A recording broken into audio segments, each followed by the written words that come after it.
Hello guys, ഇന്നത്തെ നമ്മളെ പുതിയൊരു വീഡിയോയിലേക്ക് സ്വാഗതം. ഇന്ന് നമ്മൾ എൻ്റെ വീട്ടിലുള്ള എല്ലാ മെനുകളെയും കാണിക്കാൻ പോകുന്നത്. ഇതാണ് ഒന്നാമത്തെ ടാങ്ക്. ഇതൊരു ചെറിയൊരു മിനി പോണ്ടാണ്. ഇതാണ് നമ്മുടെ രണ്ടാമത്തെ ടാങ്ക്. ഇതിനകത്തും ഗപ്പി തന്നെയാണ്. പിന്നെ ഇതിനകത്ത് ഒരു വേവ് പോളാറും ഉണ്ട്. അപ്പോൾ ഗൈസ്, ഇതാണ് നമ്മളെ വീട്ടിലത്തെ ഏറ്റവും വലിയ ടാങ്ക്. ഇതിൻ്റെ എല്ലാത്തിൻ്റെയും ഫിൽട്രേഷനും എല്ലാം ഞാൻ ലാസ്റ്റ് കാണിച്ചു തരാം. അപ്പോൾ ഇതിനകത്ത് കിടക്കുന്നത് ഒരു ഓസ്കാറും കുറച്ച് കോഴിക്കാർപ്പുമാണ്, ഫിഷും. ഇന്ന് ഞങ്ങൾ വന്ന് നോക്കുമ്പോൾ കോഴിക്കാർപ്പ് മുട്ട ഇട്ടിട്ടുണ്ട്. അതിൻ്റെ മുട്ട ഞാൻ കാണിച്ചു തരാം. ഒരു പമ്പിങ് മോട്ടറിലാണ് മുട്ട ഇട്ടിരിക്കുന്നത്. അപ്പോൾ ഇതിൻ്റെ അപ്ഡേഷൻ 3 ദിവസം കഴിയുമ്പോൾ ഇത് വിരിയുമ്പോൾ ഞാൻ ഒരു ഷോർട്ട് വീഡിയോ ആയിട്ട് ഇടാം. നമ്മുടെ വലിയ ടാങ്ക് കഴിഞ്ഞാൽ പിന്നെ ഇതാണ് നമ്മുടെ നടുക്കിലുള്ള ടാങ്ക്. മീഡിയം ടാങ്കാണിത്. അപ്പോൾ ഇതിനകത്ത് കിടക്കുന്നത് കുറേ തരം മീനുകളുണ്ട്. ഏഞ്ചൽ, ടെട്ര, അങ്ങനെ പലതരം മീനുകളുണ്ട്. ഇതാണ് നമ്മളുടെ ഒരു സൈഡ് ടാങ്ക്.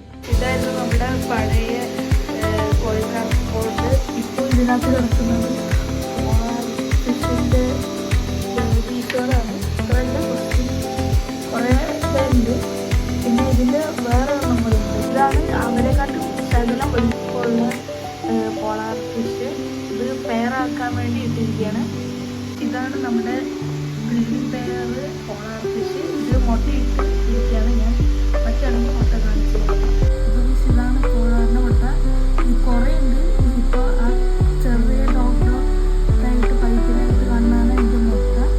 അപ്പോൾ ഇത് വിരിയുമ്പോൾ ഇതിൻ്റെ അപ്ഡേഷൻ ഇടാം. ഇനി നമ്മൾ നമ്മുടെ ഓരോ ടാങ്കിലുള്ള ഫിൽട്രേഷൻ സിസ്റ്റംസ് ആണ് കാണിക്കാൻ പോകുന്നത്. ഇതിൻ്റെ ടാങ്കിൽ വെച്ചിരിക്കുന്ന ഒരു ഹാങ് ഓൺ ബ്ലാക്ക് ഫിൽറ്ററാണ്. ഫിൽട്രേഷൻസ് ഇല്ലാതെ ഇപ്പോൾ തൽക്കാലത്തേക്ക് നമ്മുടെ കോഴിക്കാർക്ക് മുട്ടയിട്ടുകൊണ്ട് എയറേഷൻ കൊടുക്കാൻ വേണ്ടി മാത്രം മാറ്റിയിരിക്കുകയാണ്. നമ്മുടെ ഈ ടാങ്കിൽ വരുന്നത് ഒരു ഫിൽറ്ററാണ്. അത് നമ്മൾ കുറച്ച് മാറ്റങ്ങളൊക്കെ ചെയ്തിട്ടുണ്ട്. ഈ വലിയ അക്യൂറസിലുള്ള ഫിൽറ്റർ ഞാൻ കാണിച്ചു തരാം. നമ്മൾ ഫിൽറ്ററിന് യൂസ് ചെയ്തിരിക്കുന്ന ഈ ഒരു പമ്പാണ്. പിന്നെ ഈ ഹീറ്ററും വെച്ചിട്ടുണ്ട്. അപ്പോൾ ഇനി നമുക്കൊരു ഫിൽറ്റർ കാണിച്ചു തരാം. ഇതിൻ്റെ ഫിൽറ്റർ വരുന്നത് ബാക്കിലാണ്. ഇതാണ് നമ്മളുടെ ഫിൽറ്റർ. ഇത് ഈ അക്വേറിയം 5 അടിയിലാണ്. അതൊരു 5 അടിയില്ല, കുറച്ച് ഗ്യാപ്പ് ഉണ്ട്. അപ്പോൾ ഇതിനകത്ത് നമ്മൾ ഇട്ടിരിക്കുന്നത് baby metal, sponge, ceramic ring, അതുപോലെ ചാർക്കോള്, ഇതുപോലത്തെ കുറച്ച് സാധനങ്ങളാണ് ഇതിൻ്റെ അകത്തേക്ക് ഇട്ടിരിക്കുന്നത്. അപ്പോൾ ഇതെങ്ങനെ വർക്കാവുന്നത് നമ്മൾ കാണിച്ചു തരാം. ഈ ഫിൽറ്റർ വഴി നമ്മൾ ഒരു പൈപ്പൊക്കെ ഉണ്ട്. അത് നേരെ ഇതിലേക്ക് പോകും. അതുവഴി പാസ് ചെയ്തിട്ട് ഇവിടെ പുറത്തേക്ക് ചാടും. ഇതിപ്പോൾ സ്പീഡ് കുറച്ചാണ് ഇട്ടിരിക്കുന്നത്. അതുകൊണ്ടാണ് ഇത്രയും പവറുള്ളത്. ഇവിടെ